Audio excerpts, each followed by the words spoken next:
refilón a lo largo del programa, pero vamos a intentar adentrarnos un poco en la historia de Cataluña y de averiguar si existe alguna razón para invocar la existencia de una Cataluña fuera de España. María Cárcava nos introduce en el asunto. Hacia finales del primer milenio comienza la progresiva desvinculación de los condados catalanes de los reyes franceses que durante 2 siglos habían sido sus señores. En 1137 el conde de Barcelona, Ramón Berenguer IV, completaría este proceso contrayendo un matrimonio con la princesa Petronila de Aragón. Así el condado de Barcelona se integraba en la corona de Aragón bajo el mando del rey de Aragón. La lealtad de los catalanes a la corona de Aragón se mantendrá durante siglos, no exenta de algunas fricciones, como la guerra declarada entre 1462 y 1472, que enfrentó a Juan II, rey de Aragón, y a las instituciones catalanas defensoras de su hijo Carlos, príncipe de Viana. Tras la unificación de Aragón y Castilla, los monarcas españoles se cuidarán de respetar los fueros catalanes. Pero a principios del siglo XVIII, tras la muerte sin descendencia de Carlos II, el último de los Austrias, el conflicto sucesorio planteado entre los partidarios del pretendiente borbónico Felipe de Anjou y los partidarios del archiduque Carlos de Austria provocará que, una vez entronizada la facción borbónica, Cataluña, al igual que el resto de territorios de la Corona de Aragón, pierda sus fueros e instituciones. Mas no por ello los catalanes cedieron en su lealtad a España, como quedó de sobra probado en los heroicos episodios del Bruc o en el asedio de Gerona durante la Guerra de la Independencia contra la invasión napoleónica. Catalanes seguiremos encontrando en las campañas militares de Marruecos y en el desastre del 98, y los encontraremos participando activamente en la política española de los siglos XIX y XX. El propio Cambó, fundador de la Lliga Regionalista, afirmaba esto en 1931. Lo que nosotros queremos es que todo español se acostumbre a dejar de considerar lo catalán como hostil, que lo considere como auténticamente español, que ya de una vez para siempre se sepa y se acepte que la manera que tenemos nosotros de ser españoles es conservándonos catalanes, que no nos españolicemos ni un ápice manteniéndonos muy catalanes, en fin, que la garantía de ser nosotros muy españoles consiste en ser muy catalanes, porque lo contrario es ir contra la naturaleza y por lo tanto debe acostumbrarse la gente a considerar este fenómeno del catalanismo no como un fenómeno antiespañol, sino como un fenómeno españolísimo. Con estos antecedentes preguntamos esta tarde a nuestros invitados: ¿existe algún fundamento histórico para considerar a Cataluña una nación desligada de España? Miguel, acabas de publicar este libro, El Estado en su laberinto, ¿no? Que sí, mientras yo lo leía estos días y preparaba este programa, pues ciertamente contiene reflexiones muy interesantes que nos permiten entender mejor algunos de los procesos históricos que han ocurrido en España en los tiempos modernos, ¿no? Tú hablas, por ejemplo, en el primer capítulo de la identidad nacional y sus equívocos. Hablas del concepto de patria y del concepto de nación. Y hablas también de los nacionalismos, ¿no? Que consideras, digamos, una exasperación del concepto de nación. Si tuvieras que integrar todas estas reflexiones que haces en lo que es la historia de Cataluña y la historia de España, ¿qué momentos destacarías? Estoy seguro que algo tendrías que decir, por ejemplo, sobre ese conflicto, esa guerra de sucesión, ¿no? Sí. Bueno, si me permites, me remonto un poco más atrás con 2 pinceladas y entro a continuación en lo que me preguntas. Porque en realidad la respuesta teórica es la transformación del concepto de nación. Es decir, la nación es un concepto cultural, es una realidad existencial, humana, que es ajena a la política. La nación se integra luego en comunidades políticas y durante mucho tiempo, durante todo el medievo y durante toda la edad moderna, en el mundo hispánico, el mundo europeo es otra cosa diferente, podríamos encontrar la existencia de una comunidad política que está integrada por diversas realidades culturales que podemos llamar nacionales y que sería bueno seguir llamando nacionales, pero que la intoxicación ideológica del lenguaje moderno hace que haya que tomar algunas precauciones, ¿no? En el caso de Cataluña, yo creo que estamos en presencia de uno de estos casos en los que realmente estamos con un conjunto de caracteres culturales y sociales que justifican plenamente que se haya podido hablar de una nación. Tiene una larguísima trayectoria desde la época de la marca hispánica, de su independización de los carolingios, pero desde el inicio esa catalanidad es plenamente hispánica, es plenamente española, desde el inicio. Es que incluso caracteriológicamente, más allá de las diferencias que existen entre los distintos territorios hispánicos y las distintas tradiciones hispánicas, a mí me parece muy evidente que en la propia historia de la Cataluña medieval no es una historia profundamente diferente de la Castilla medieval.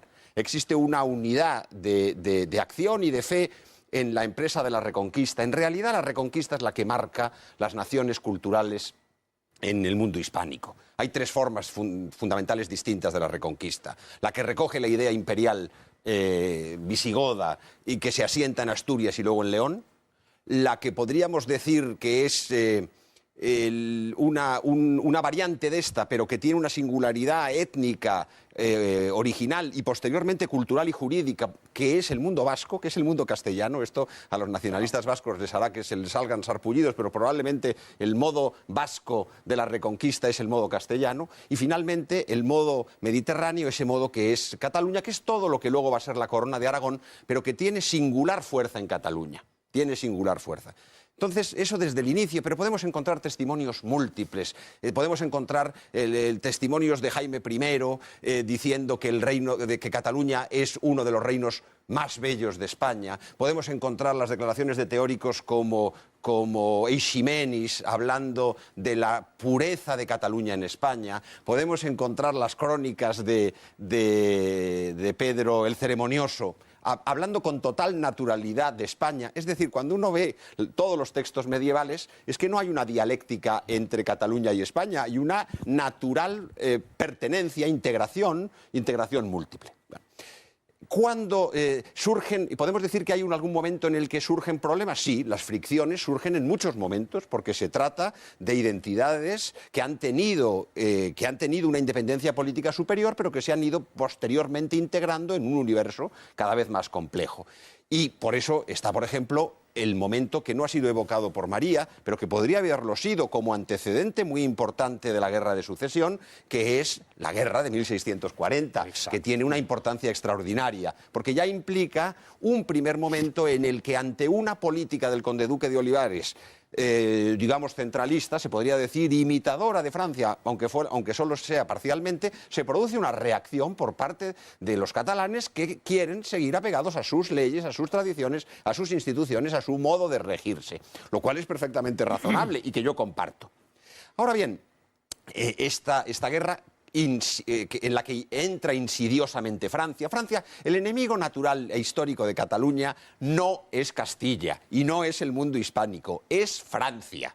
Esto hay que decirlo porque históricamente es así. Y Francia interviene de modo insidioso en ese conflicto que se resuelve favorablemente.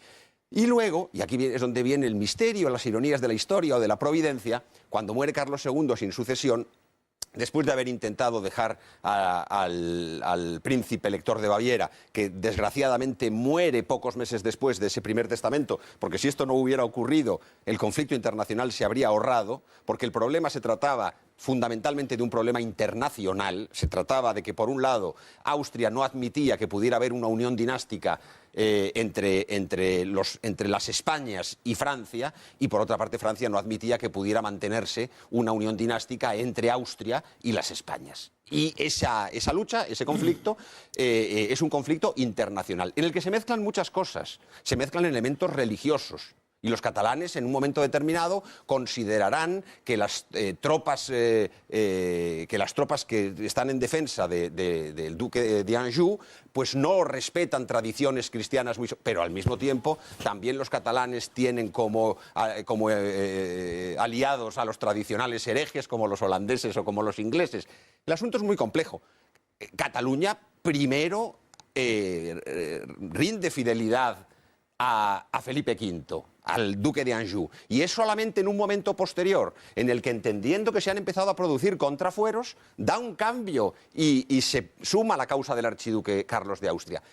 En resumen, pretender que la guerra de sucesión es una guerra nacional con la que termina la historia de Cataluña, como se ha dicho en el título de algún libro famoso, es completamente falso. Es un fenómeno fundamentalmente internacional, fundamentalmente dinástico, fundamentalmente complejo, en el que es verdad que los catalanes defienden sus tradiciones, como es verdad que los castellanos también de alguna manera combaten a los ingleses y a los holandeses.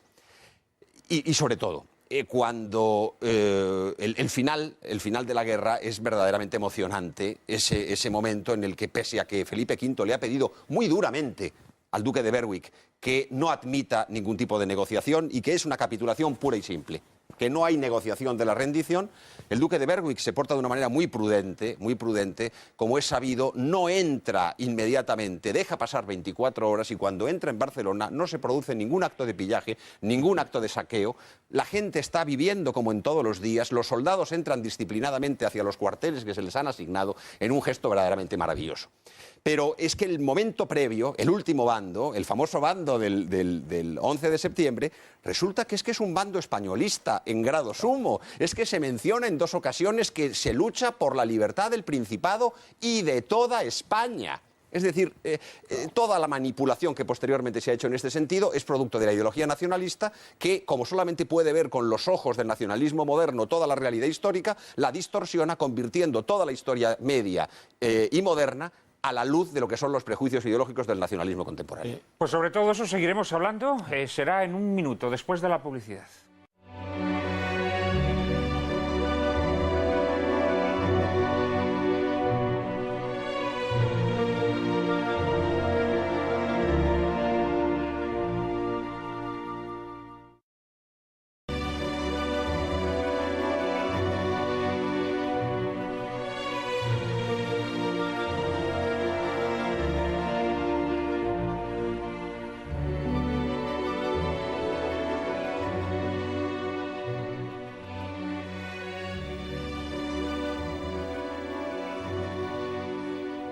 En el anterior bloque, Miguel Ayuso nos hacía ese rápido recorrido sobre la historia de Cataluña entrelazada con la historia de España e inmediatamente, mientras hablaba, el resto de contertulios me pedían también la palabra. Jordi. Sí, no, yo quería decir que el siglo XVIII y lo que contaba Miguel es muy importante, pero que la clave, yo creo, de lo que estamos discutiendo aquí está a finales del siglo XIX, que es en el momento en el que el nacionalismo nace y crea o construye, más que crear, construye la nación. Sí, sí. Y es a partir de ese momento que se escribe una historia, un relato nacional que hace que todo lo que ha ocurrido anteriormente parece que sea una evolución, que nunca lo ha sido. Eso es una construcción de finales del siglo XIX. Y en ese momento, finales del siglo XIX, coinciden unos cuantos elementos que propician ese surgimiento del nacionalismo catalán y la construcción de una nación catalana y todo el proceso de nacionalización en sentido catalán que se produce sobre todo a principios del siglo XX, en la Segunda República y desde la transición hasta hoy. Y lo que coincide ahí es una cierta crisis en la propia nacionalización española, el 98 o todas las crisis de finales de siglo y además la existencia de un grupo de personajes industriales, políticos, ahí tendríamos a los Prat de la Riba, intelectuales, que se lanzan a la construcción de un nacionalismo. Eso es indudable. Y utilizan los materiales del pasado. Esa historia, esa lengua, esas leyes, esos viejos fueros, pero son ellos los que cuadran todo eso. Lo que no podemos es, yo creo que esa es la perversión, digamos, intentar como si eso fuera lógico, que la evolución necesariamente nos llevase ahí. Nos podía haber llevado a muchos otros sitios. Valencia tenía una historia también propia, una lengua particular, había pertenecido a la corona de Aragón y no nace un nacionalismo. O Aragón, o Navarra. Por lo tanto, yo creo que finales del XIX es el gran momento para explicar por qué estamos donde estamos. En eso estamos totalmente de acuerdo. Lo que pasa es que también sí que creo que es importante que nuestros espectadores conozcan pasajes, episodios de la historia de España y catalana que indudablemente sí han dejado una huella, ¿no? Porque Indudablemente el nacionalismo, como tú muy bien has dicho, a finales del siglo XIX, lo que hace es una relectura romántica de la historia catalana, introduce una serie de mitos, etcétera, etcétera. Pero también es verdad que ha habido una serie de episodios, aquella cita que yo hacía de Tirso Molina, que los catalanes han sido celosísimos en la defensa de sus privilegios a lo largo de la historia, o de sus fueros, o de sus instituciones. Y sí es verdad también que yo creo que precisamente lo que se recuerda en este día en Cataluña, que es la abolición, digámoslo así, de los fueros e instituciones. Bueno, no se celebra eso, naturalmente, se recuerda la toma de Barcelona, pero evidentemente la victoria de Felipe V sí que va a traer la abolición de esos fueros o de esas instituciones que en otras partes de España sí fueron respetadas, ¿no? Y yo creo que eso sí pudo ser utilizado luego por el nacionalismo para resucitar una conciencia de agravio, ¿no? Eso sí que creo que es indudable. Sí. Vamos a ver si soy capaz de resumir un poco lo que yo creo. Efectivamente, el nacionalismo es un invento relativamente moderno del siglo XIX que surge con los movimientos románticos. Hay un nacionalismo como el catalán que sí está basado en unos criterios más o menos históricos, y hay un nacionalismo puramente inventado que es el nacionalismo vasco. Hay un librito, un opúsculo de Fray Justo Pérez de Urbel, donde demuestra palabra por palabra cómo toda la colonización del norte de Burgos y Castilla es una creación de los llamados vascones, ¿no? La reconquista, efectivamente, se hace de norte a sur, paralelamente entre, por un lado, Castilla. No existen los vascos ni los vascones. Y por otro lado, sí, la corona de Aragón, los reyes de Aragón, que son los condes de Barcelona. Hasta el punto que con el matrimonio de Jaime I, me parece que es con la hija de Alfonso X o viceversa, Murcia, que es conquistada por los catalanes, se la da a su suegro, que es Alfonso X, si mal no recuerdo, porque ellos no tenían población, que este ha sido siempre el drama de Cataluña. Cataluña, por un lado, no ha tenido población, siempre ha tenido que importar población de fuera, y después su gran drama histórico, llamémosle así, es la falta de descendencia de sus príncipes. Primero, cuando muere Martí el Jove, que es el hijo de Martín I el Humano, después de la gran victoria del Alguer, para celebrarlo y festejarlo se pasan 4 o 3 días, que al final vuelve en una nave con un crespón negro que le anuncian al rey que su hijo ha muerto, se ha quedado sin descendencia, intenta un nuevo matrimonio, y al final se produce ese patético episodio en que se le pregunta ¿qué es, majestad, señor, lo que tenemos que hacer? Y dice, lo que tenemos que hacer es poner el tema de la sucesión en manos del Consejo de valencianos, aragoneses y catalanes para que decidan. Y él hace una especie de sonido gutural que dice «ok», que significa sí. Y sobre ese famoso «ok» se monta todo un espectáculo histórico-político que todavía en La Vanguardia se pueden leer artículos como si hubiese ocurrido anteayer, unos a favor, otros en contra del llamado compromiso de Caspe, ¿no? Y el segundo gran episodio es la muerte de Carlos II, donde Carlos II no era rey de España, era conde de Barcelona, rey de Aragón, o sea, tenía lo que se llamaba el título largo, que esto lo ha estudiado muy bien en el libro sobre la Constitución española que dirigió Óscar Alzaga, Miguel Herrero de Miñón, sobre lo que es el título corto de rey de España y el título largo. Bueno, a todo esto viene el siglo XIX. Bueno, en el siglo XVIII los principales defensores... viene el decreto de nueva planta, que es la llamada abolición de los fueros. Es un decreto unificador de la justicia en línea con la máxima modernidad, que es la creación de la Corte de Casación en Francia, para evitar la venalidad de los jueces y la justicia, pensando que cuanto menos proximidad haya, pues mayor independencia habrá judicialmente.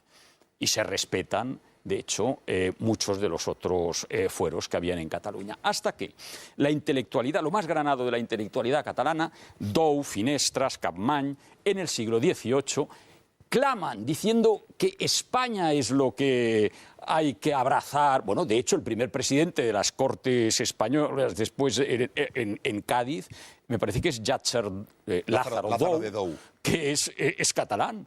Y entonces, bueno, y es Carlos III el que suprime la prohibición que tenían los catalanes de comerciar con América. Bueno, entonces, claro, abrazan a los Borbones, porque los Borbones es la salvación de Cataluña.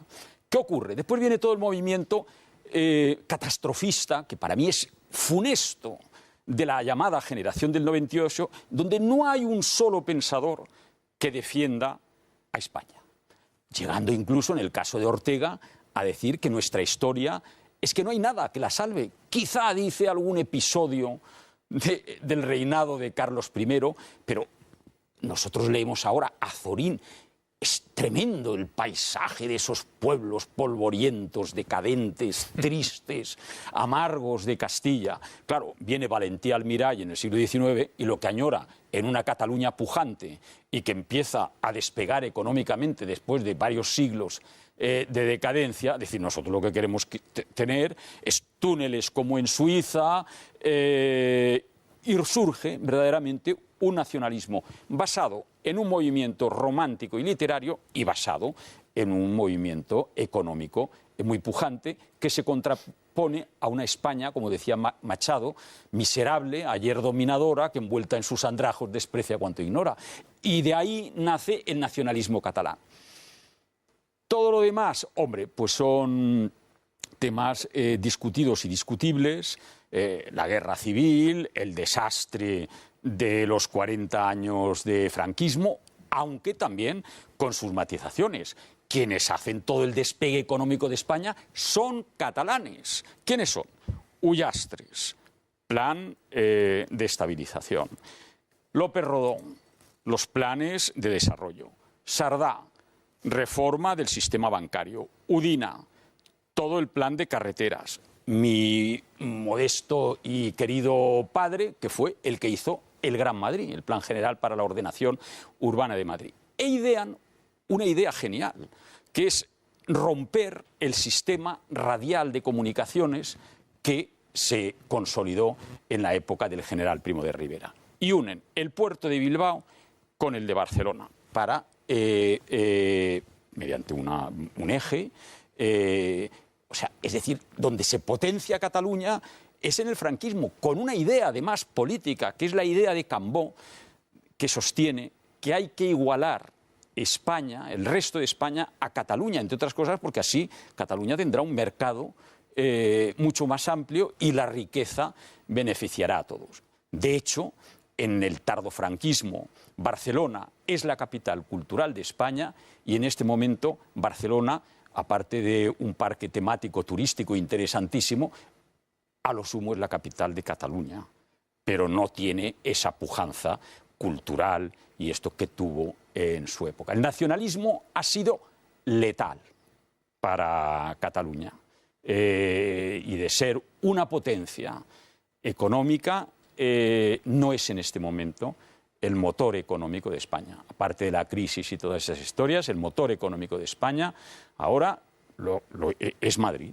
Vamos a ser claros, donde por cierto hay o somos 100.000 catalanes los que habitamos aquí y ninguno estamos en ningún oficio menestral, ¿eh? Todos estamos en puestos dirigentes, con lo cual, hombre, el nacionalismo catalán al extremo que se está llevando a mí me parece letal. Y yo hay cosas que sí las comprendo, o sea, el amor a Cataluña, de determinadas conceptualizaciones incluso contradictorias que se hacen en la Constitución, la distinción entre naciones y nacionalidades, en fin, todo eso es encajable, ¿no? Pero después la historia va por donde va.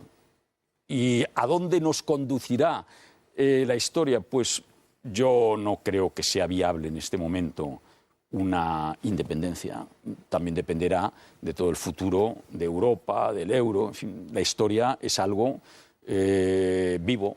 No, bueno, más que viable, no ha muerto, más que viable, no aquí ha lo que muerto, estamos como discutiendo es diría si tiene Fukuyama, algún sentido ¿no? histórico, Oye, ¿no? me he extendido demasiado, perdón. No, que digo que más que discutir si es viable o no, Sí. ¿no? Pues, Bueno. que para eso tendríamos que tener unos conocimientos económicos que seguramente... Hombre, viable sí lo es. Estábamos discutiendo si tiene sentido histórico, si tiene alguna razón de ser Yo creo histórica que o no la pues mira, independencia en resumen, de Cataluña. Creo que sí tiene una razón, o sea, una razón histórica. Sí la hay. Hay una entidad catalana. ¿Sí? Hay una lengua. A Fernando el Católico le llamaban el viejo catalán.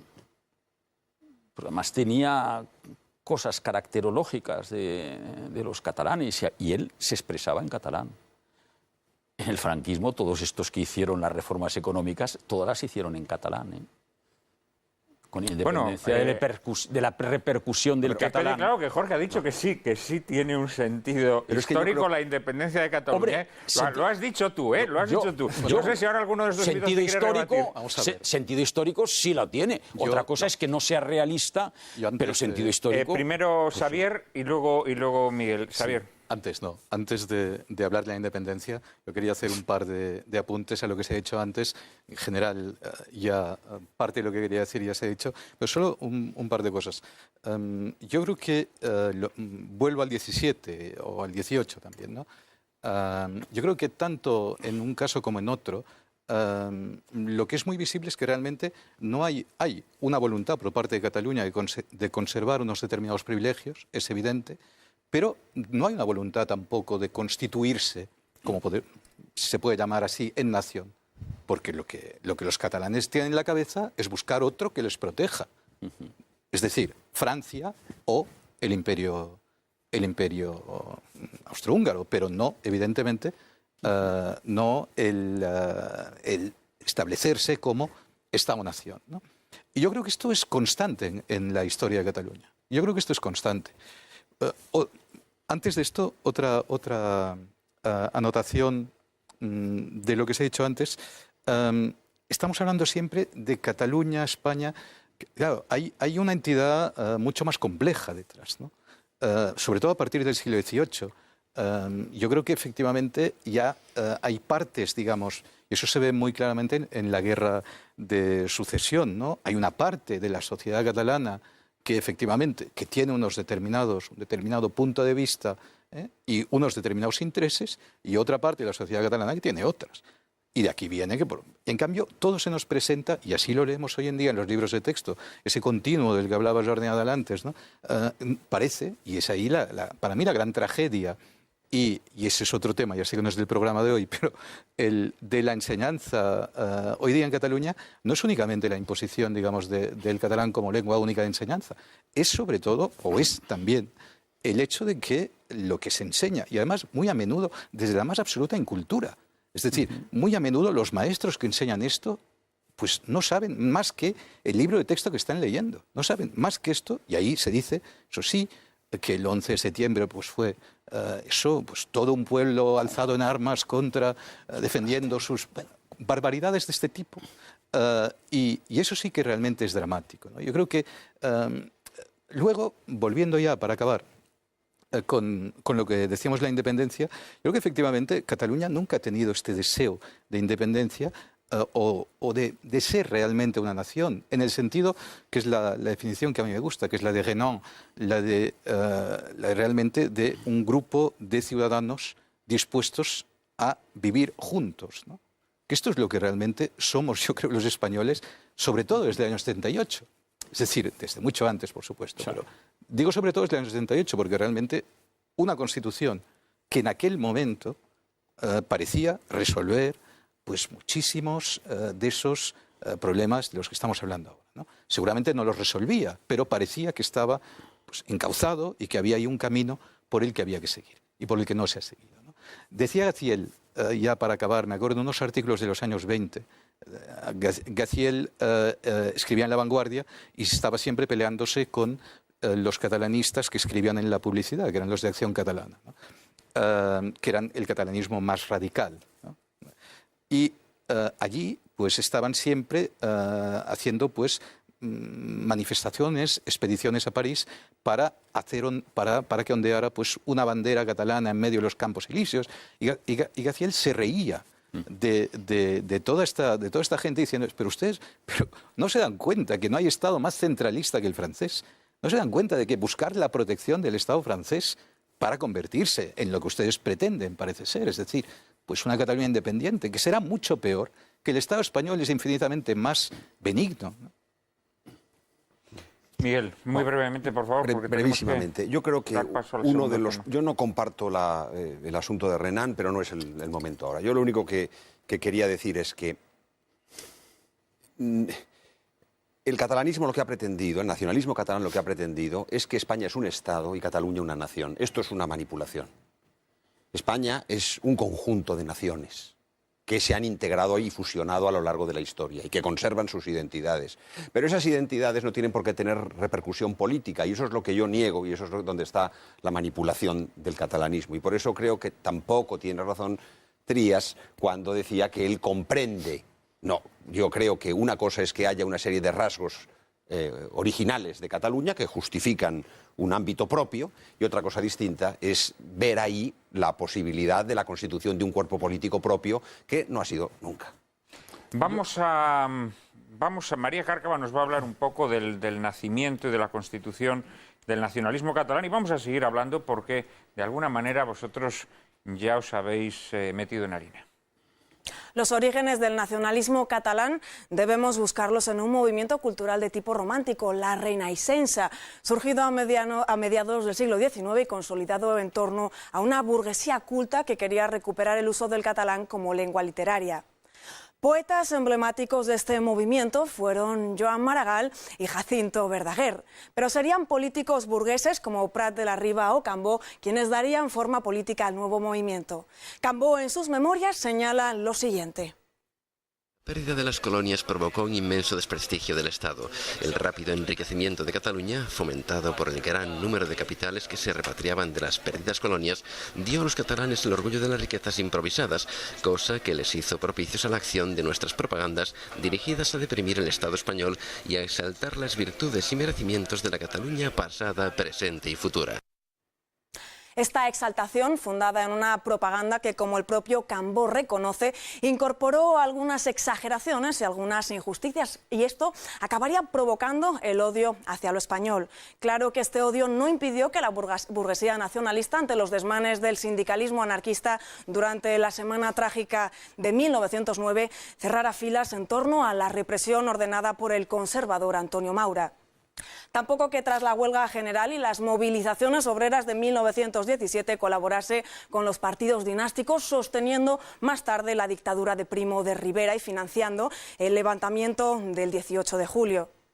Pero la manipulación de la historia llevada a cabo por el nacionalismo conservador tendría efectos devastadores en los años previos a la Guerra Civil, formando una aleación explosiva con las ideologías marxistas, anarquistas y comunistas, y dando lugar a partidos como Esquerra Republicana, que con Francesc Macià y Lluís Companys al frente ganó las elecciones de 1931, aceleró el proceso de autonomía con la promulgación del Estatuto en 1932 y en el 34 proclamó el Estado catalán dentro de la República Federal Española.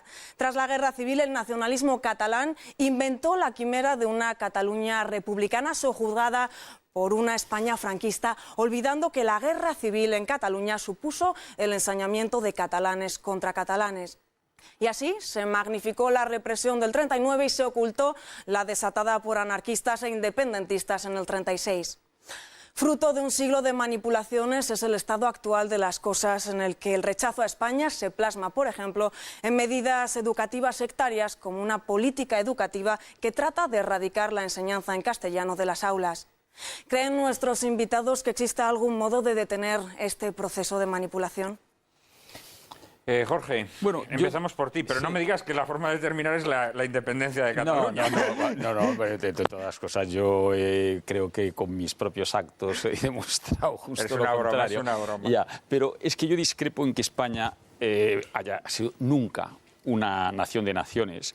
Sería un conjunto de reinos que no tienen nada que ver con el concepto de nación, que es un concepto netamente del siglo XIX. De hecho, cuando una comisión de catalanes se acerca a París, cuando se está en plena conferencia de Versalles, lo recibe Clemenceau y entonces le plantean la necesidad de crear como una nación en Cataluña, y entonces Clemenceau se levanta de la silla y dice: «Pas d'histoire, monsieur». O sea, ya eso es lo que faltaba, ya nos faltaba solamente eso. Ahora, la creación de una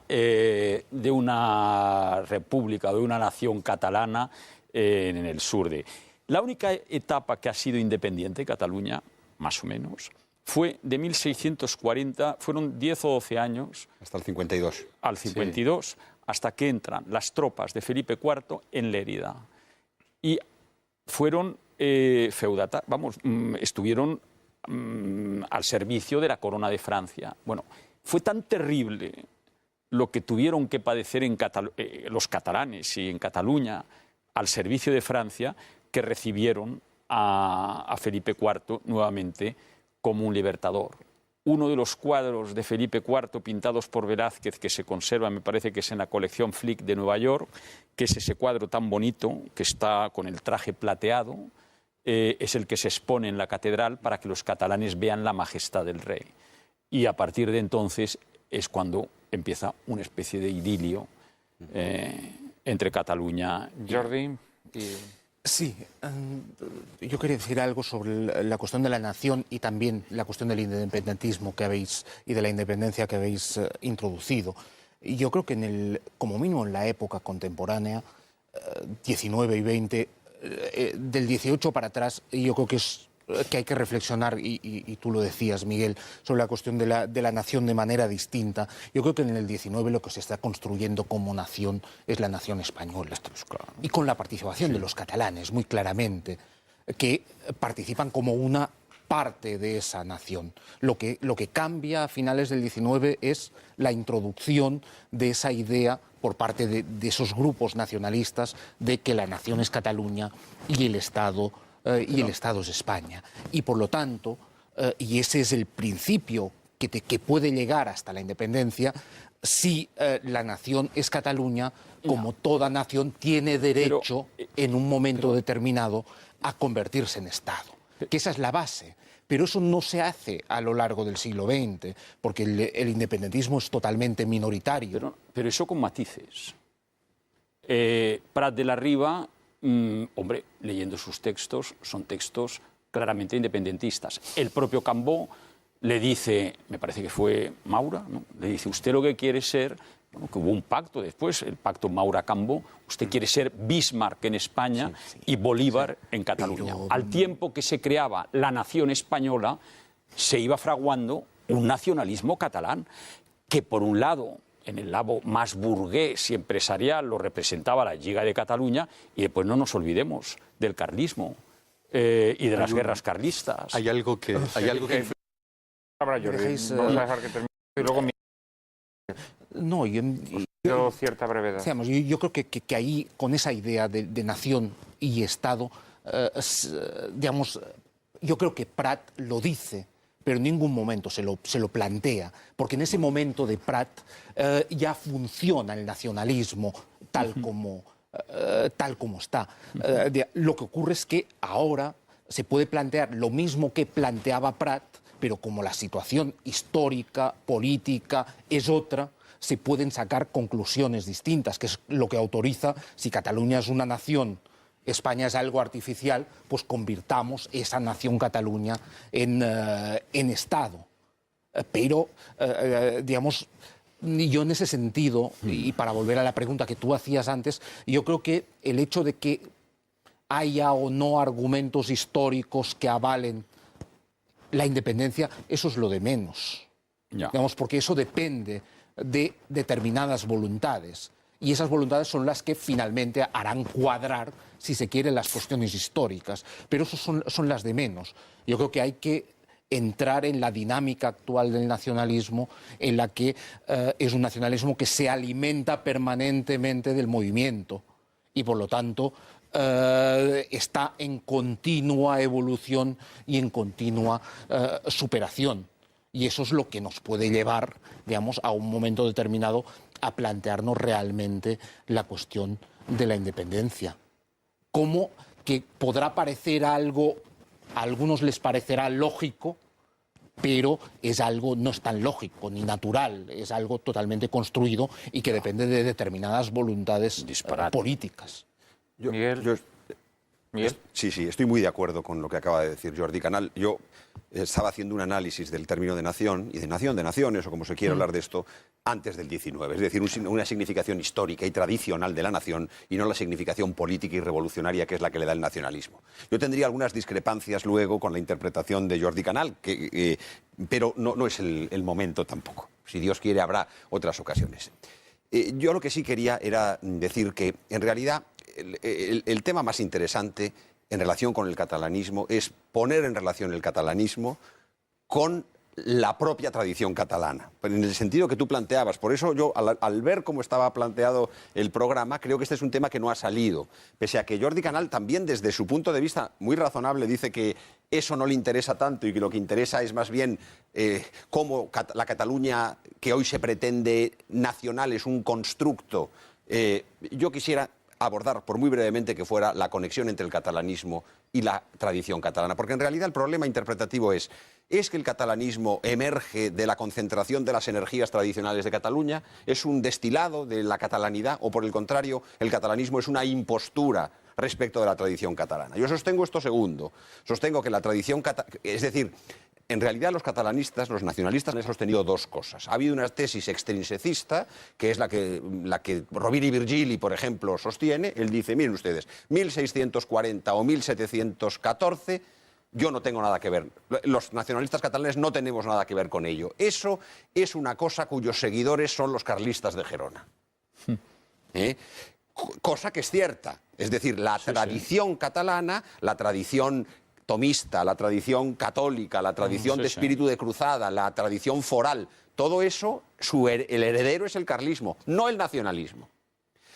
Es verdad que una segunda línea dentro del nacionalismo catalán, la que podríamos llamar intrinsecista, por razones de oportunidad y política, y estoy de acuerdo con Jordi Canal también en este punto, en el análisis de Prat de la Riba y de los que podrían ser considerados intrinsecistas, busca en un momento determinado, dentro de la génesis romántica, hacer ver que no hay una discontinuidad tan grande entre catalanismo y tradición catalana. Pero eso es en realidad para intentar absorber y atraer al sistema a los nietos de los carlistas. Pero es una impostura, es una impostura. No hay una conexión tradición catalana, catalanismo. La tradición catalana es la tradición de las guerras es la tradición medieval y la tradición de las guerras contrarrevolucionarias. No hay un lugar dentro del mundo y del territorio de las Españas, de los distintos reinos hispánicos, que haya hecho más guerras contra el liberalismo.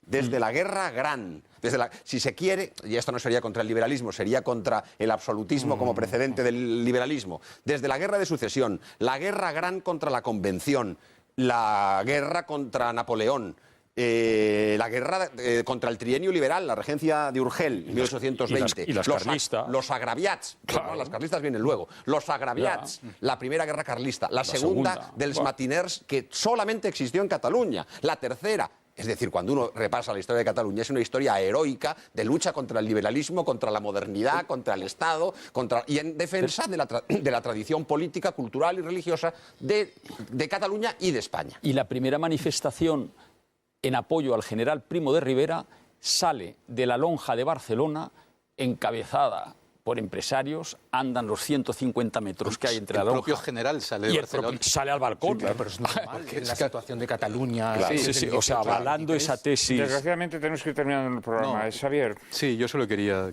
añadir algo que me parece importante aquí, que es el fenómeno, en todo lo que estamos diciendo, acción-reacción, ¿no? Hablábamos ahora de Primo de Rivera, la dictadura de Primo de Rivera, claro. Ahí es donde realmente el catalanismo cobra una fuerza enorme. En estos años, digamos, de prohibición del uso de la lengua, es decir, aquello que se había ido ganando en la mancomunidad de Prat de la Riba y luego de Puig i Cadafalch en los años anteriores, ¿no? en los años 10 y primeros 20, pues todo esto de golpe, ¿no? Y en paralelo, lo que es también el declive de la propia dictadura y el declive consiguiente de la monarquía, todo eso produce que luego en la República, efectivamente, las ansias, por decirlo de algún modo, ¿no?, del nacionalismo, pues encuentren una masa realmente significativa, que tampoco fue sistemáticamente mayoritaria, cuando menos del nacionalismo más radical. Porque en las elecciones del 33, por ejemplo, en Cataluña ganó la Lliga, y ganó, por lo tanto, una coalición de catalanismo conservador, ¿no? Pero es verdad que y por supuesto luego ya la guerra civil y la dictadura franquista son ya, desde el punto de vista del nacionalismo catalán, bueno, el alimento casi necesario para de algún modo pues potenciar todavía más, porque al final la estrategia sistemática durante estos años, estas décadas de democracia que ya llevamos, cuando el nacionalismo apela a cualquier acto, el que sea, aunque no tenga nada que ver, es sistemáticamente el adjetivo franquista que se aplica a lo que alguien puede haber dicho, a lo que alguien puede haber hecho, sin base ninguna. Es decir, simplemente porque sigue este discurso, e insisto en los libros de texto, basta leer los libros de ciencias sociales, de primaria, en fin, o de la educación secundaria para darse cuenta, ¿no? Está ahí, está escrito. Y eso nadie lo rebate porque, en fin, supongo que simplemente las competencias en educación pues están transferidas al gobierno autónomo.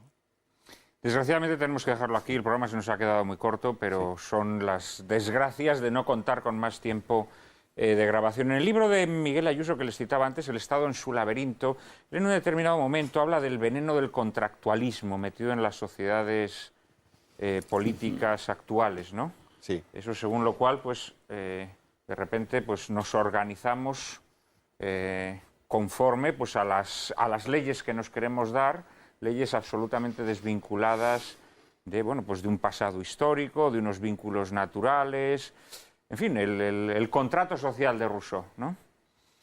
De alguna manera, las naciones modernas se forman así, mediante el contractualismo, y los nacionalismos no dejan de ser como un repique o como una especie de reverberación de ese fenómeno contractualista.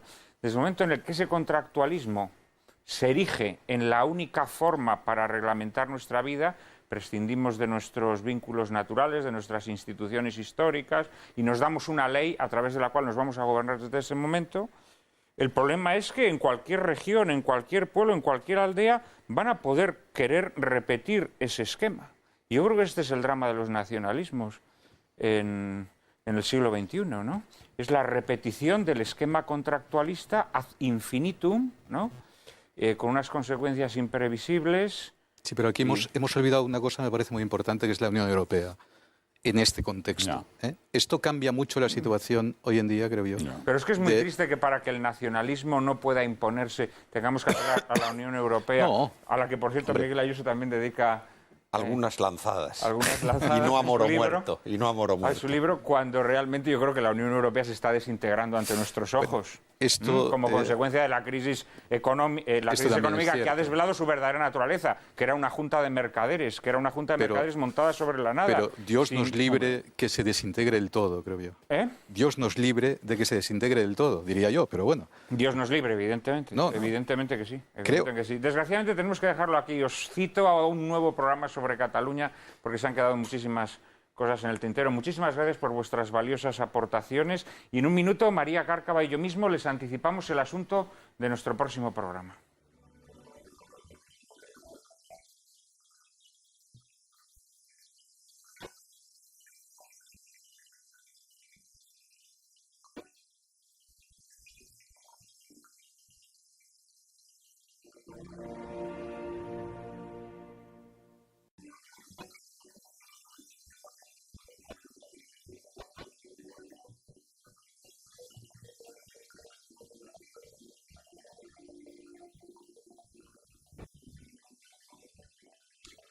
Bien, y después de este acercamiento a la historia de Cataluña y del nacionalismo, para la semana que viene les tenemos preparado un programa muy especial. La ciencia se ha convertido en la religión de nuestro tiempo. Parece haberse impuesto la máxima de que todo lo que la ciencia pueda hacer debe hacerse sin reparos. La semana que viene nos preguntaremos si la ciencia debe imponerse en su acción unos límites, debe desarrollar sus investigaciones libre de valoraciones previas, de presupuestos metafísicos y morales. ¿Es capaz la ciencia de dar respuesta a todas las realidades físicas y metafísicas? A esta y otras preguntas similares trataremos de dar respuesta en Lágrimas en la lluvia. E ilustraremos nuestro coloquio con La isla del Dr. Moreau, película dirigida por Don Taylor en 1977, basada en la novela homónima de H.G. Wells, con un reparto encabezado por Burt Lancaster y Michael York, en la que un científico demente juega peligrosamente a ser Dios, fabricando quimeras de laboratorio en una remota isla olvidada de la civilización. No se la pierdan, ya saben que a partir de ahora no podrán llorar lamentando que la televisión es un desierto de la inteligencia y el buen gusto. Ahora ya pueden refrescarse en el oasis que les brinda Lágrimas en la lluvia. Todos los domingos a las 4 de la tarde, aquí, en Intereconomía Televisión.